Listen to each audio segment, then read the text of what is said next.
Imagine you're bored in the middle of winter and you have nothing else to do besides either ski or snowboard. What if I told you that snowboarding didn't even really exist until recently? This intrigues me because I love to snowboard and I've been doing it for forever. So today, I'd like to talk to you about the origins of snowboarding, the early and later inventions of snowboards, and how it is used today. In the beginning, there was no documentation, so we don't really know the exact origin of snowboarding. We only have stories and theories. One story in particular involved a few miners in Austria that created a board called the Nappenross.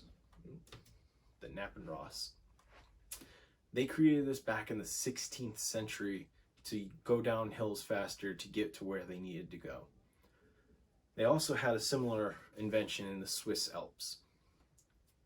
Another story arose in 2008 when a remote village in Turkey's mountains revealed that they had used the laser board for over 400 years. This device included a string and a rudder to keep them upright. But these are just stories and myths. So the real history begins where the patent starts.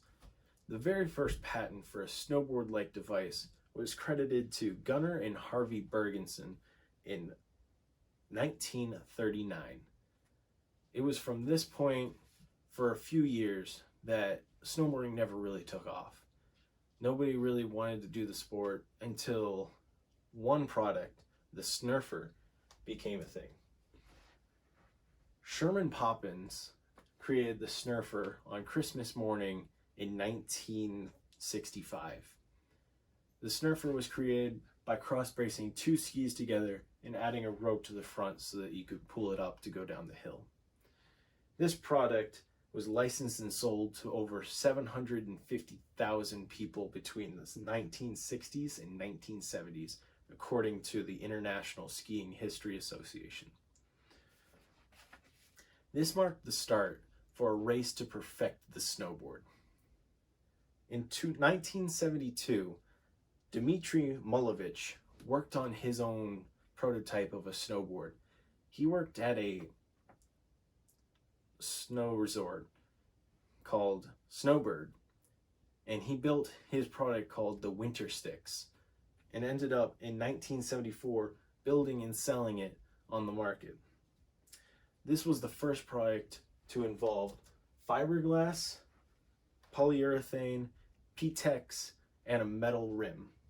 He later took out the metal rim because it served no purpose in the powder. Another invention from Tom Sims was the flying yellow banana ski board. This invention had a skateboard that was wrapped in plastic with a foot strap in the center. He created it with Chuck Barefoot and Bob Weber in 1978 and the season of 1978-1979. He claims to have created the first ever snowboard, but unfortunately did not have a patent until this one. Another one that you may recognize was Jake Burton. Jake Burton was a pro skier and Snurfer user. He created his own version of the Snurfer and ended up bringing it to market in 1979 to 1980s. He ended up graduating with an economics degree and dropping out to do so, and his product hit the market hard.